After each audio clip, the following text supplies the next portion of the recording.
बिस्मिल्लाहिर्रहमानिर्रहीम। अस्सलाम वालेकुम वरहमतुल्लाहि वबरकातुहू। प्यारे नाज़रीन, सदका मोहम्मद वाले मोहम्मद सल्लल्लाहु अलैहि वसल्लम, अल्लाह सुब्हानहू व तआला से दुआ है कि अल्लाह सुब्हानहू व तआला हमें तंदुरुस्ती सेहत अता फ़रमाए। आज मैं बात करूँगा कि शेख बू अली सीना जो हैं, उन्होंने खून और उसके अंदर बाकी जो इखलात हैं, टोटल इखलात कितनी बताई। तो टोटल इखलात शेख बू अली सीना ने बताई थी 4।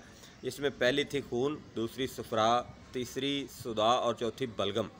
तो अगर हम देखें तो शेख साहब के मुताबिक जो खून है उसका मिजाज गर्म तर है, और सफ़रा जो है उसका मिजाज गर्म खुश्क है, और बलगम जो है उसका मिजाज सर्द तर है, और जो सुदा है उसका मिजाज सर्द खुश्क है। लेकिन आज चूँकि नज़रिया मुफरद अज़ा के अंदर बहुत सी चीज़ें जो हैं वो तब्दील हुई हैं, और खून जो है उसका कहीं पे भी ज़िक्र ही नहीं आता, जबकि जो भी हम चीज़ खाते हैं उससे जो है वो खून, सफ़रा, सुदा और बलगम ये बनता है। इसको नज़रिया मुफरद अज़ा वाले सारे मानते हैं, लेकिन गर्म तर मिजाज में भी वो कहते हैं सफ़रा है। और एक और चीज़ जो है वो ये है कि ज़ुबान की जो सुर्खी है, शेख साहब के मुताबिक रहमतुल्लाह अलैह, बू अली सीना के मुताबिक ये है कि ज़ुबान सुर्ख उस बंदे की होती है जिसमें खून वाफर मकदार में होता है, यानी खिलते खून जो है उसकी ज़्यादती होती है, उसमें जोश होता है। बाकी जो है सफ़रा, सुदा और बलगम जो है वो कम होते हैं, तो उस बंदे की ज़ुबान लाल सुर्ख होती है। जबकि तिब्बे नज़रिया मुफरद अज़ा के अंदर इस बात को उल्टा दिया गया है। यहाँ पे ये कहा जाता है कि जिस बंदे में सफ़रा की ज़्यादती होती है उसकी ज़ुबान तेज़ सुर्ख लाल होती है। ऐसा मेरे भाइयों हरगिज़ नहीं है। ये एक बहुत बड़ी गलती और बहुत बड़ी हिमाकत है। आप देखें कि सफ़रा, सुदा और बलगम के चक्कर में अगर हम खून को भूल जाएंगे, जिस तरह से तिब्बे यूनानी के एक मोहतरम जो है उनका ये कहना है कि खिलते खून को हम छेड़ते नहीं हैं और बाकी इखलात को हम छोड़ते नहीं हैं। ये तो बात किसी हद तक ठीक है, इसको मान लिया जाए तो कोई मसला नहीं है। लेकिन अगर ये कहना कि सफ़रा का और सुदा का और बलगम का ही सारा खेल है, तो मेरा ख़्याल है कि ये ज़्यादती है। तिब के साथ नज़रिया मुफरद अज़ा ने ये ज़्यादती की है, इसको सुधारने की ज़रूरत है। 4 इखलात के ऊपर ही हमें चलना है, सुदा के अंदर, सफ़रा के अंदर, बलगम के अंदर और साथ में खून के अंदर। और यहाँ पे एक और बड़ी इम्पॉर्टेंट चीज़ है, वो ये है कि खून के बग़ैर ये जो स्याल मादा है खून, जिसको शेख साहब ने कहा कि ये एक लिक्विड है, ये एक सेक्रेशन है, ये एक स्याल मादा है, और इसके अंदर सफ़रा, सुदा और बलगम जो है ये जिस्म के तमाम हिस्सों तक जाते हैं, और जिस्म के तमाम हिस्से या अज़ा जो हैं वो इस सफ़रा, सुदा और बलगम को जहाँ जहाँ ज़रूरत होती है और खून को जहाँ पे ज़रूरत होती है वहाँ पे वो उसको ले लेते हैं, अपनी खुराक का हिस्सा बनाते हैं और उसको इस्तेमाल करते हैं।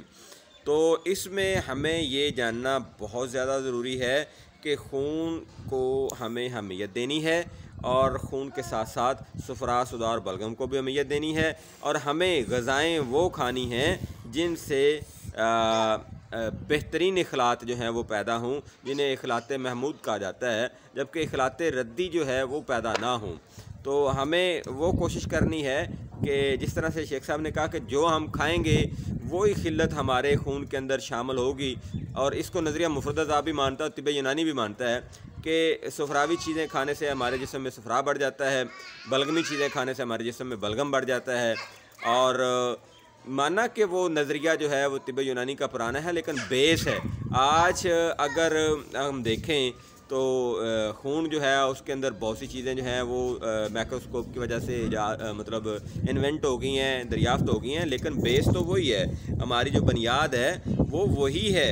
तो मेरे प्यारे भाइयों, इसको गौर करें, और गर्म तर चीज़ें जो हैं, जिस तरह से अंगूर है, जिस तरह से खजूर है, जिस तरह से मावलम है, यानी गोश्त का जो हमारा पानी, या जिसको हम मुख्तलिफ़ ज़ुबानों में मुख्तलिफ़ नाम देते हैं, तो ये वो चीज़ें हैं जिनसे डायरेक्ट खून पैदा होता है।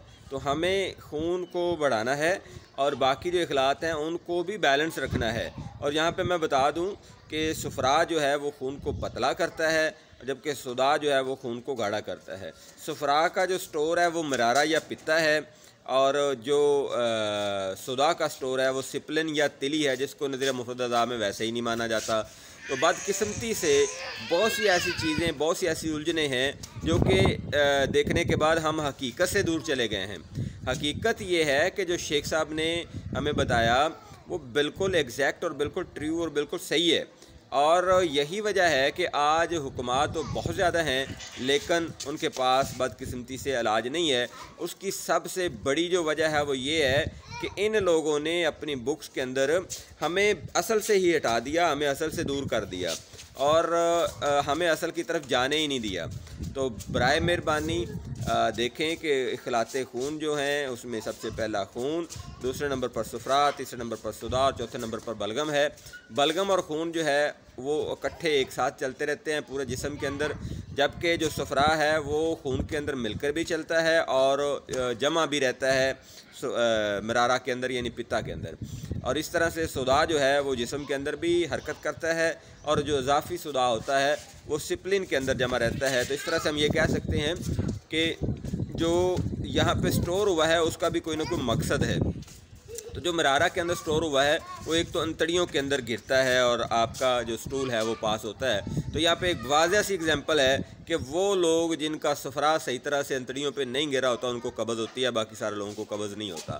ایسے بہت سی چیزیں ہیں، جس طرح سے ہم یہ کہہ لیں کہ پتا کے اندر یعنی پتھری کا بن جانا، اس کی وجہ کیا ہے؟ تو بڑا سمپل ہے۔ جب ہم شیخ صاحب کی فلسفی کو دیکھیں گے تو وہ یہ ہے، وہ یہ کہتے ہیں کہ جب صفرائے سالہ کے اندر صداع جو ہے وہ شامل ہو جاتا ہے کسی بھی وجہ سے، جس کو غیر طبی صفرا ہم کہیں گے، تو تب جا کے وہاں پہ پتھری جو ہے وہ پیدا ہوتی ہے یعنی صفرا جم جاتا ہے۔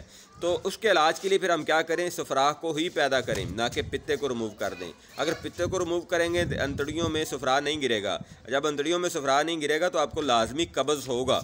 تو یہاں پہ بہت سی ایسی چیزیں ہیں جو کہ آپ کو دیکھنا ہے، اور انشاءاللہ میں کوشش کروں گا کہ جو پیور طب یونانی شیخ ابو علی سینا صاحب کی ہے اس کو مکمل کو لے کے آؤں یوٹیوب کے اوپر۔ ویسے تو کتابوں کے اندر پہلے بھی ہے لیکن یوٹیوب کی دنیا میں آج کل لوگ بہت زیادہ سیکھتے ہیں، تو وہاں پہ میں انشاءاللہ لے کے آؤں گا۔ تو لہٰذا اگر آپ کو دیکھنا ہے کہ آپ کا خون کم ہے تو آپ کو خون پیدا کرنے والی چیزیں استعمال کرنی ہے، نہ کہ صفرا پیدا کرنے والی چیزیں۔